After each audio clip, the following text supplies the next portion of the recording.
El Señor esté con ustedes y con tu espíritu. Del Santo Evangelio según San Juan. Gloria a ti, Señor.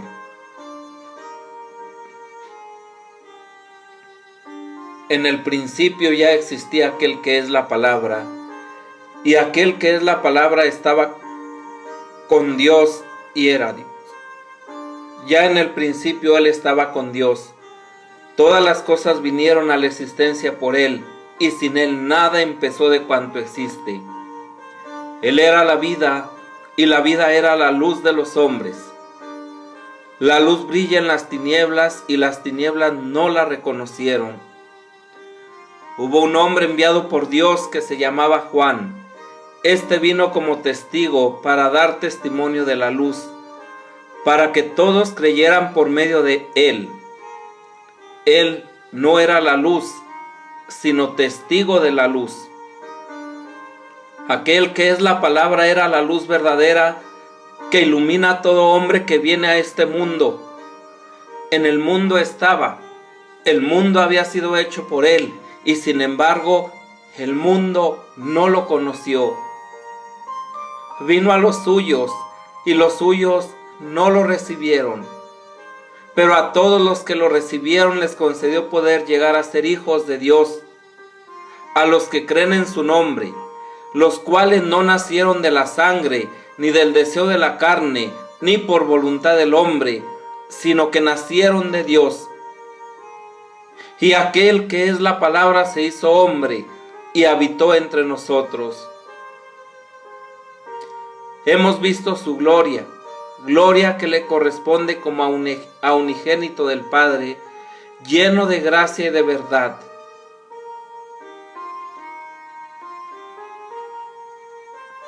Juan el Bautista dio testimonio de él, clamando: a este me refería cuando dije: el que viene después de mí tiene precedencia sobre mí, porque ya existía antes que yo.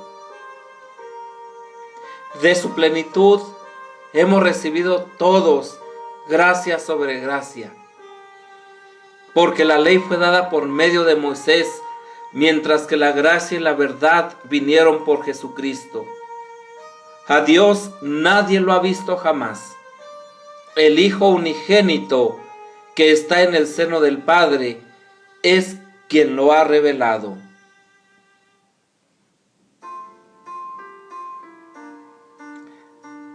Palabra del Señor. Gloria a ti, Señor Jesús.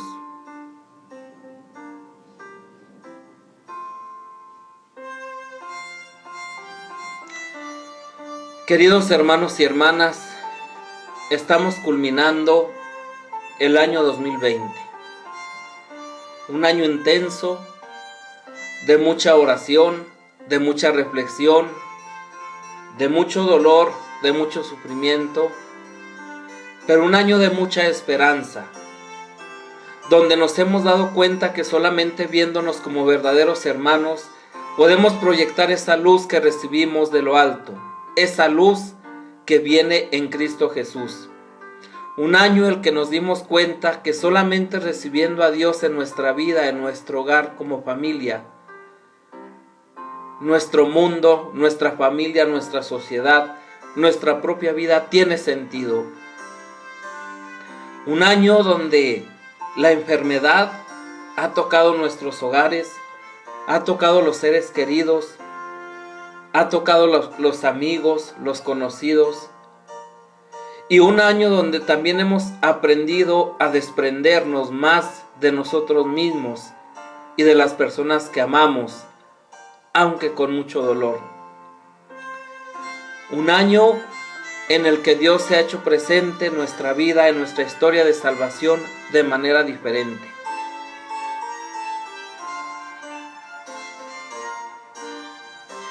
Y es importante darnos cuenta cómo Dios está siempre con nosotros. Y cómo esta pandemia tan terrible que continuamos viviendo hasta el día de hoy de manera totalmente abrupta, ha dejado al descubierto también otras enfermedades, otras crisis, otras pandemias. A pesar de todo, no hemos aprendido a respetar la vida, una vida que es sagrada. Nos empeñamos en querer matar a los más débiles, a los que están en el vientre de su madre. A pesar de todo, no hemos aprendido a cuidar de los más vulnerables, nuestros ancianos. Y a pesar de todo, queremos continuar viviendo nuestra vida a nuestro antojo, a nuestro modo, a nuestro libre albedrío. No nos hemos dado cuenta que un virus bastó para echar por la borda todos nuestros planes, nuestros proyectos, por buenos que fueran. Y no hemos logrado entender que solamente volteando la mirada al Dios de Jesucristo podremos entender verdaderamente lo que está pasando. Por eso la primera lectura tomada de la primera carta del apóstol San Juan 2, 18, 21 nos habla de la última hora. Esta es la última hora. Este breve fragmento de Juan debe ser comprendido a la luz de la mentalidad del tiempo en que el apóstol escribe. Juan exhorta a la comunidad cristiana a la vigilancia por la inminente última hora de la historia, marcada por un violento ataque del enemigo del pueblo de Dios llamado Anticristo, símbolo de todas las fuerzas hostiles a Dios y personificado en la figura de los herejes. El tiempo final de la historia, cierto, no debe ser entendido en sentido cronológico, sino teológico, es decir, como tiempo decisivo y último de la venida de Cristo, tiempo especialmente de lucha, de persecuciones y de prueba para la fe de la comunidad. Cuando las dificultades se hacen más opresoras, advierte el apóstol, el fin está cerca. El mundo nuevo se perfila en el horizonte y las señales dadas justamente por los herejes que difunden el error. ¿Cómo justificar la aprobación del aborto? ¿Cómo justificar el crimen organizado? ¿Cómo justificar la injusticia? ¿Cómo justificar la muerte de nuestros mayores? Estos, si bien pertenecieron un tiempo a la comunidad, los herejes se han mostrado sus enemigos al abandonar la iglesia y obstaculizando su camino. Es una experiencia dolorosa conocer que la voluntad de Dios permite que Satán encuentre a menudo sus instrumentos precisamente dentro de la comunidad eclesial. A estos, sin embargo, se contraponen los auténticos discípulos de Jesús, aquellos que han recibido la unción del Espíritu Santo, es decir, la palabra de Cristo y su Espíritu que a través del bautismo les enseña la verdad completa. Tal verdad se refiere a la persona de Jesús, el Verbo de Dios hecho carne, como aclara el apóstol, y no a un Jesús aparentemente humano, figura de una realidad solo espiritual, como dicen los herejes.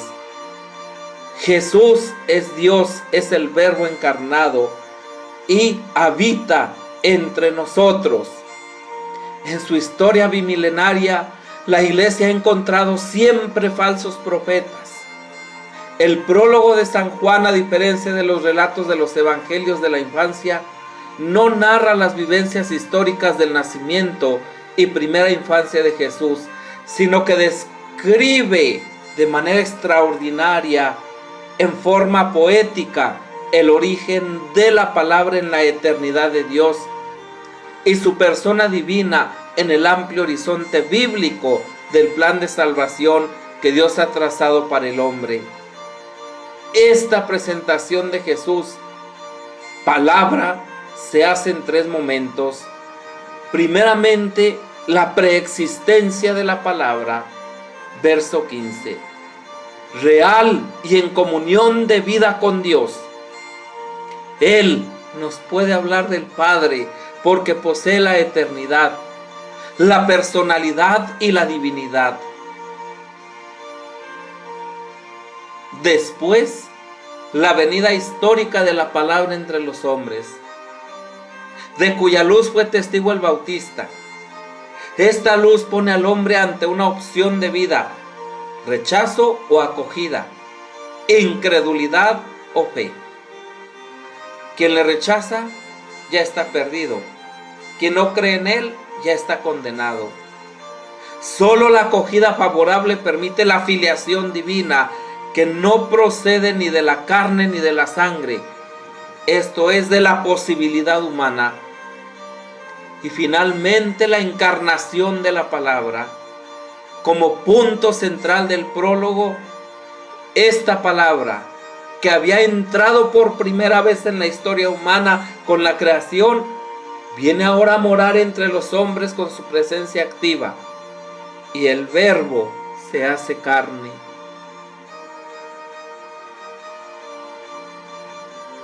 Es decir,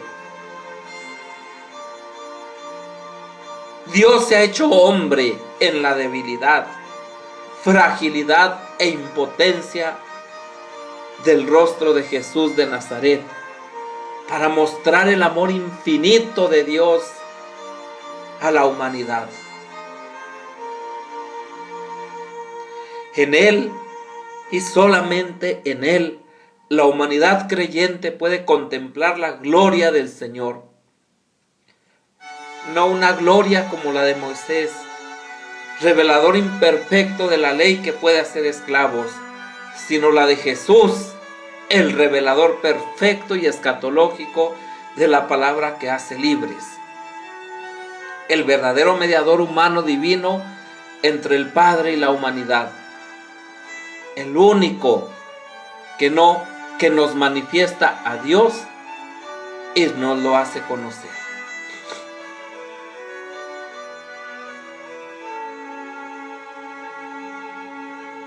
En su historia bimilenaria, la Iglesia ha encontrado siempre falsos profetas y maestros de falsedad que se han servido del nombre de Cristo para propagar sus propias ideas y doctrinas.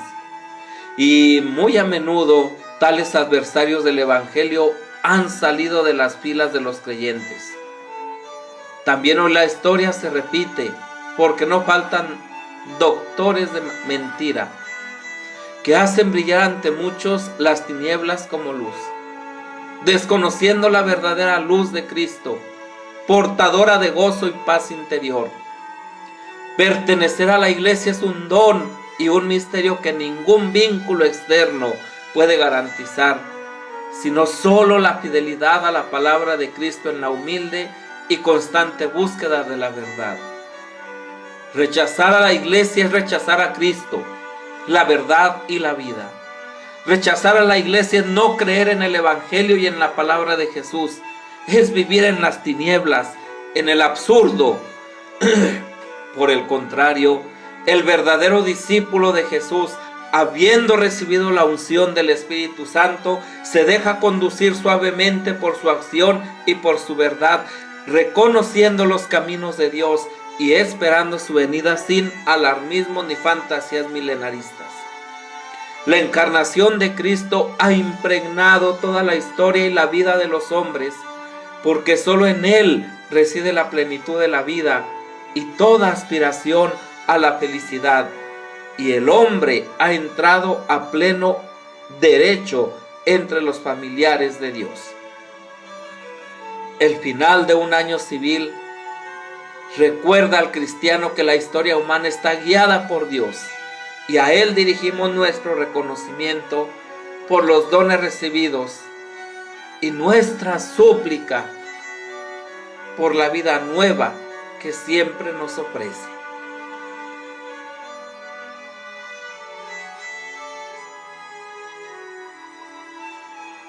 Paz y bien.